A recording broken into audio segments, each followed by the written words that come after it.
All right, we are back, and I appreciate again your willingness to be back with me today. We're going to do a quick derivation of Coulomb's law from Gauss. So we started quite a while ago talking about Coulomb's law, and so let's just kind of refresh ourselves or to make sure that we understand exactly what Coulomb's law is. When you're doing derivations, right, and sometimes when you're asked to do a derivation on a test, that kind of causes us some heartburn. And so derivations, a lot of times we know where we're headed, and sometimes knowing where we're headed helps us kind of understand what we need to do in order to get there. So let's just kind of review to make sure that we know where we're headed. So remember, this is K Q1 over Q2 over R squared. Okay, but now remember we started writing things in terms of epsilon naught, so we're going to actually write that as well. So Coulomb's law is actually 1 over 4 pi epsilon naught K Q1 Q2 over R squared. Are you digging with me? Right? So remember our Coulomb's constant K is actually 1 over 4 pi epsilon naught. Ooh, little bells should be ringing right now, right? Little bells should be ringing. Hey, that seems like epsilon naught. That's in Gauss's law, right? Okay, so what I'm going to do is I'm going to erase that just so that we can kind of work on that. But remember, this is where we are headed, all right? That's where we're going to go. So as we look at this, I want you to do a little thinking about what Coulomb's law is um, and what all of these different things mean on Gauss's law. So just take a minute to yourself, pause the video, and just say out loud or say in your head what each of those letters mean and what each of those symbols mean. So Q, we have our enclosed charge here, right? Q is our enclosed charge. We've talked about that a bunch. Epsilon naught is our permittivity constant, and that permittivity constant is how easily or how difficult that electric field is set up in the space surrounding a field. And that is for a vacuum. We talked just very briefly about that. And then here's our electric field at the area or on the area. This integral is the add up, right? Add up. That's why we got this circle here. And the circle goes with the area, right? So this is our surface area, and we're going to add up the electric field, the product of the electric field times the area at all of those different areas.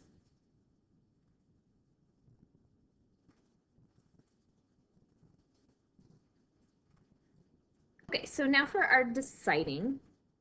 I need to make sure my video is actually rolling. Yes, it is. Okay. Now for our decision on our Gaussian surface. I think you're probably all going to be there. It's a sphere, Mrs. Taylor, right? You know it's going to be a sphere at this point.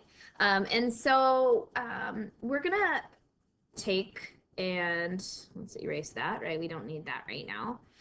We're going to see point charge Q. So that little guy charge Q in the center there. And then we have the Gaussian surface, which is that sphere with the radius outward. And then right here, this is our little dA. And then our electric field is going to be parallel to our area vector at that point right there. And remember, Gauss's law is going to help us to figure out our electric field. And then our next step is then going to be to relate our electric field to our force on a charged particle. So we're going to get there a little bit. So our goal to start is going to be to find an expression for the electric field due to a point charge. And then we're going to use that expression to figure out what force on a particle will be at that point. So we're almost just finding the electric field due to a point charge using Gauss's law, and then we'll sub in what the definition for the electric field is to therefore get our Coulomb's law. So Coulomb's law is actually a specific form of Gauss. So Coulomb actually comes from Gauss, even though we did Coulomb first. Okay. So let's get to it, right? Let's get to it. So we take a look over here. We've got our enclosed charge. That's our little q, right? At least that's what it says in our picture, right? Over epsilon naught. And so we come over here and let's take a look at our dot product. Our dot product here, since those two things are going to be in the same direction, right? That's the beauty of using a spherical surface. We're going to have an electric field times our area. Now notice the dot product goes away because we don't have to deal with the angle since the electric field and the area vector are in the same direction. The angle between those is 0.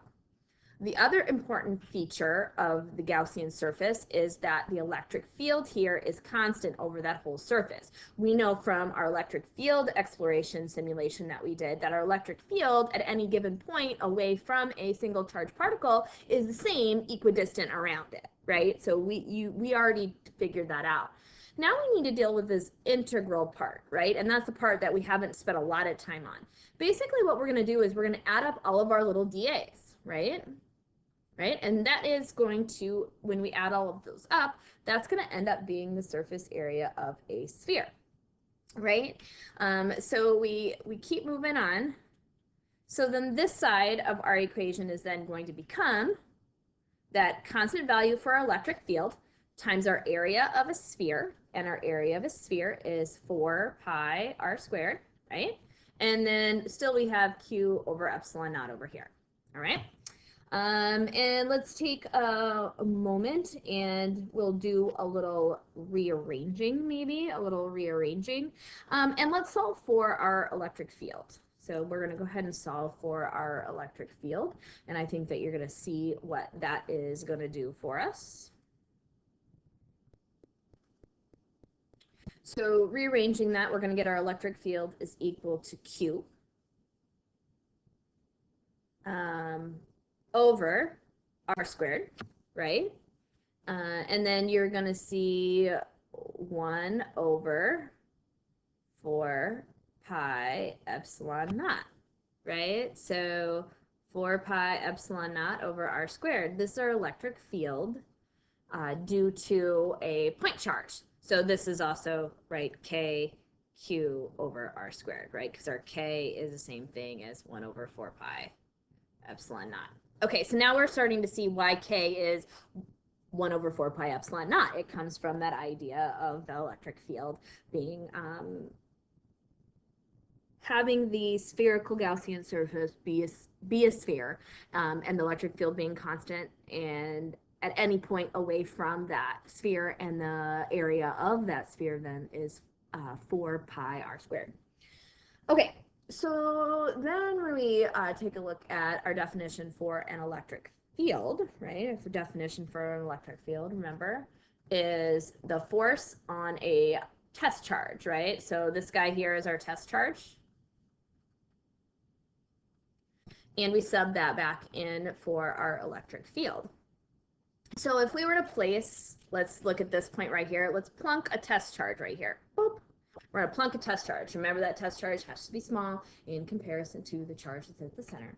And we want to know the force that's going to be on that test charge. We just simply take our electric field times that test charge and we'll get our force, right? So we're going to sub that in right here for our electric field. So we get force over test charge is going to be equal to 1 over 4 pi epsilon naught. And then that's the Q, right? That's in the center that we've been talking about this whole time over r squared. And we go one step further and we solve for F. F becomes 1 over 4 pi epsilon naught, right? That's our K, times our charge in the center, times our test charge over r squared. Hey, that is Coulomb's law. And you can extrapolate that or use that for any of any pairs of charges. It doesn't have to be just a test charge and that central charge. You can actually extrapolate that to any charge, any two charges, which we've already done, right? Quick reminder, what's that again? Okay. All right, good luck today. Hopefully I'll see you for as full of a day of Friday classes as we have, and we will talk with you later. Goodbye.